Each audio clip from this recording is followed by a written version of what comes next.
Good morning and welcome to the Unitarian Universalist Society of Schenectady and our Sunday service. I'm the Reverend Lynn Gardner. She or they are my pronouns, and I serve alongside Reverend Wendy Bartel. Please use Wendy's name rather than pronouns. If sharing pronouns is new for you, we're happy to answer questions about this inclusive practice after the service. And if you're visiting for the first time, we offer you an especially warm welcome. We hope that all can stay after the service today for a time of conversation and connection, and/or to have some time with the community altar honoring our ancestors today. Conversations can also happen on Zoom, here in the hall, out in back under the glorious trees, or out front by the benches. Children and youth are always welcome to stay in worship. We also offer age-related religious education programs several Sundays a month. This morning, our homily weaves together some lessons that we have gleaned from a few of our Unitarian Universalist ancestors and kin. Those who, in their living, have made a difference in our lives and who are remembered. Wendy and I both came to this faith as young adults. Our daughter can't remember ever not being a Unitarian Universalist. If you are here today or experiencing this service later via recording, know that those we speak of are part of your story now too. One of our explicit UU values is interdependence. We know that humans cannot exist on our own, and that our lives are inextricably linked to those around us, to the water, to the earth, to the trees, many of whom are now in their brilliant fall glory. We know that we are connected to all that exists, and sometimes it is good to pause and remember, to pause and acknowledge what is, to pause and give thanks, to pause and consider what we want to make possible. With everything that is going on here in the United States, with the threat of dictatorship, the continued rise of Christian nationalism, and the tenets of fascism being spoken by a candidate at his rallies as if they were good things, we are particularly grateful for our ancestors who envisioned and worked for religious freedom. We begin with remembering and honoring our Unitarian ancestor, Francis David, or David Ferenc, as he was known in his home city of Kolozsvár, Hungary, now in Romania. He was born in 1520, and his story is one of transformation, which is another of our UU values. He was raised in the Catholic Church and studied Catholic theology at the University of Wittenberg. When he was 22, he joined the Lutheran wing of the Protestant Reformation. Imagine that during your lifetime, people began having access to the printed word, and scholars are reading an important religious text, the Gutenberg Bible, for themselves, rather than having it interpreted by priests. That is the world that Francis David grew up in. When he was 35, he had read both the Hebrew and Christian scriptures.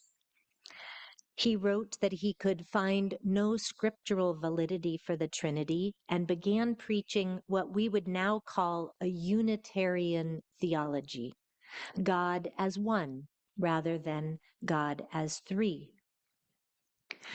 And while that is important in our theological history, David Ferenc is important as well in our larger social and political history. His sermons and speeches, along with reflections from his court physician, Giorgio Biandrata, inspired John Sigismund, the prince and then king of Transylvania, to become the first political leader to identify as Unitarian. He was instrumental in convening a series of theological debates which proclaimed that there was religious freedom for Transylvanian and Hungarian citizens. That freedom was limited, to be sure, to what was in the region, yet there was more choice and freedom than had been previously given. Still, according to a story in the UU World magazine acknowledging the 450th anniversary, after a decade of theological debate and the Unitarian influence of David and Biandrata, King John Sigismund's Diet of Torda concluded its theological explorations on January 13th, 1568, issuing a statement of religious tolerance, which ends with what is now an often quoted paragraph. I'm not sure how often, but that's what they said in the UU World. So the paragraph is written in the language of the time. In every place, the preachers shall preach and explain the gospel according to his understanding of it, and the congregation like it well. If not, no one shall compel them, for their souls would not be satisfied, but they shall be permitted to keep a preacher whose teaching they approve. No one shall be reviled for his religion by anyone, and it is not permitted that anyone should threaten anyone else by imprisonment, for faith is the gift of God. 1568. That freedom was based in the theology and understanding that not everyone need believe the same thing. Such freedom became central to both Unitarianism and Universalism. A couple centuries later, as early as the 1830s, wrote Reverend Mark Harris, both groups were studying and promulgating texts from world religions other than Christianity. Our history and ancestors have carried us from liberal Christian views about Jesus and human nature to a rich pluralism. And now, in our current day, we're invited to be curious, not combative, supportive of one another in our ongoing exploration of meaning and truth. No small thing.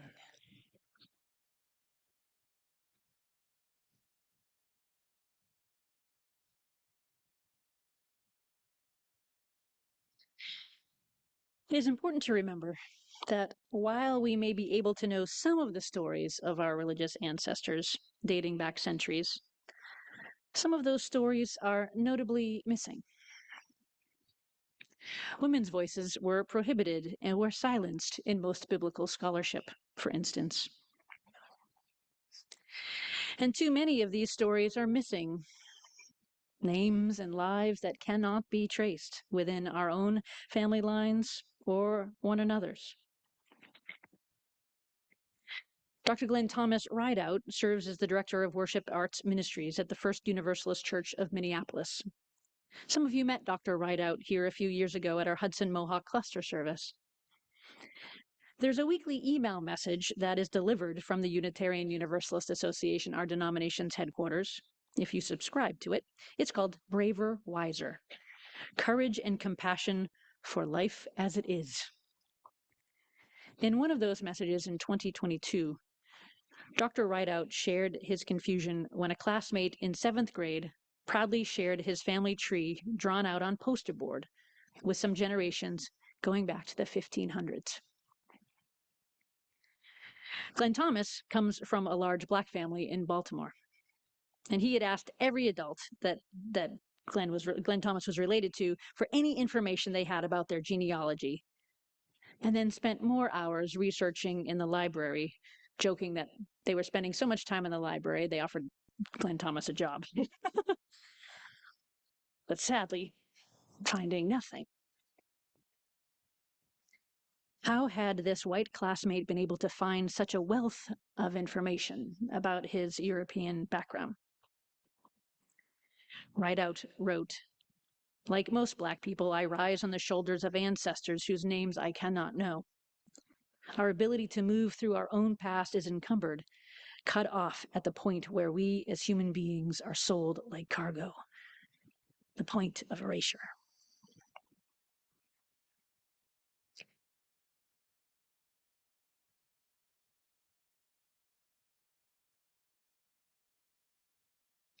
In order to shackle people to ships, you have to untether them from their life stories and their heritage, their bloodlines and their land and their homes.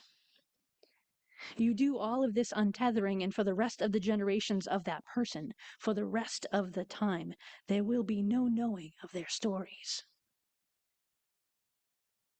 If from the beginning of racism and this human trafficking, the point was to build a country with people imprisoned and kept in their economic states, then the only way for America, for all of her people to get any sort of free together, is to act as if these stolen stories truly exist, to replace habits that encumber the movement and liberation of our kindred, to remember even the lives for which we know no names.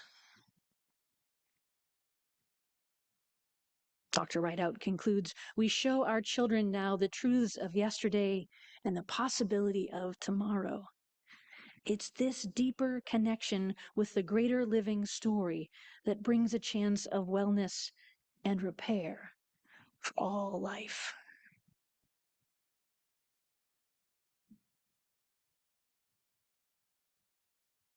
Before the homily, we shared a slideshow with images and names, as well as a slide to acknowledge that people in this congregation, in this wider community, in our Unitarian Universalist wider circles and beyond, do not, and for many, cannot know the names of the ancestors of our lineage.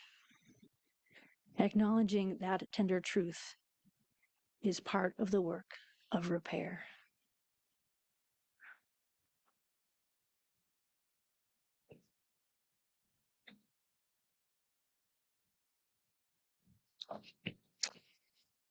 Many of us find meaning in this greater living story in our connections with the earth. One of the beloved ancestors in my home congregation, Franz Dolp, died in a car accident the year before I left Oregon to attend seminary. Franz knew what it meant to be interdependent and to be committed to place. His story is also woven with the history of this congregation in a way I could not have predicted. Robin Wall Kimmerer grew up attending religious education with her siblings, while their parents, Pat and Bob Wall, attended worship here. Bob and Pat remained members until they passed away in 2022. Robin is a Potawatomi botanist, professor, and author. Her book, Braiding Sweetgrass, was partly inspired by a sabbatical she spent in the Pacific Northwest, where she met Franz Dolp. In a chapter called Old Growth Children, Robin tells of how Franz a retired economics professor and poet, spent the last part of his life trying to restore a forest in the Oregon Coast Range. On his 40 acres, where there were once cedars, hemlocks, and firs, there were only brambles, vine maples, and alders after decades of logging. The Salish Indians, the people who had lived in that part of the old growth forest for centuries, belonged to a community of beings that included humans, plants, and animals who were interdependent. In that environment, says Robin, there is no such thing as alone.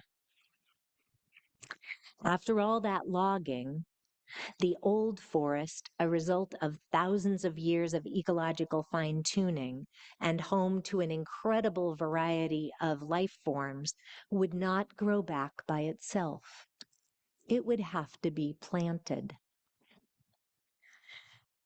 And so, in the years that I knew him, Franz planted more than 10,000 trees. 10,000 trees.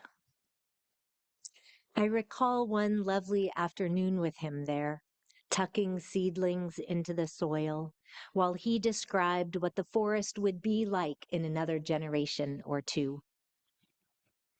He didn't just imagine what would grow in the soil. The A-frame log cabin that he had built was used by Oregon State University as a place where writers, philosophers, scientists, and artists could come together, exploring what it means to be an engaged person in a time of environmental devastation and opportunity. He imagined a writer and scientist like Robin Wall Kimmerer being there long before they had met. They shared the worldview that relations between humans and plants are reciprocal and can be grounded in caring. It is October, and the deciduous trees are glowing with yellows, golds, oranges, reds, and browns, and beginning to release their leaves, full of nutrients that can create a rich soil so that plants and animals can thrive. I am grateful for lessons from visionary ancestors like Franz Dolp, for living teachers like Robin Wall Kimmerer, and for practices of care and reciprocity that connect us to all that grows.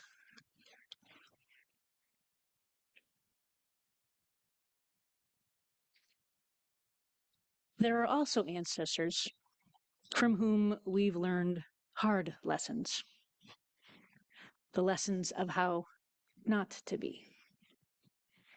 Odds are that some of the ancestors of people in this room were in some way connected with the erasure of the stories and lineages of those humans who were enslaved by white men, of the forced removal of the indigenous communities across the country.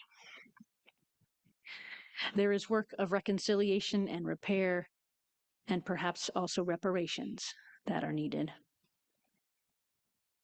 And whether they are from our families of origin, or people connected with this congregation, or public figures, or others, there are people who made mistakes or did other horrible things, or were self-absorbed, or treated people unfairly, or struggled with addiction, or unkindly, or worse. These lessons from the ancestors come at a cost, sometimes one that is hard to heal from. And when we can heal from them, we help interrupt the cycles of violence or neglect or racism or other qualities and characteristics and behaviors that we do not wish to pass on to the next generation.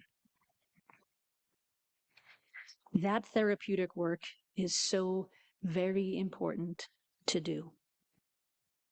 And we know that many of you in this room have or are currently working in therapy or in recovery or in somatic practice, or spiritual practice, or some other healing path to address the harm that was done and to prevent it from happening again. Sometimes the most we can hope for is to simply let that person or those memories go, so that we can be free to carry on in the present rather than always being tethered to the harm done in the past. If this is true for you, you are not alone. And when we can do the healing work to address it and its legacies in us, we can prevent it from carrying forward into the future.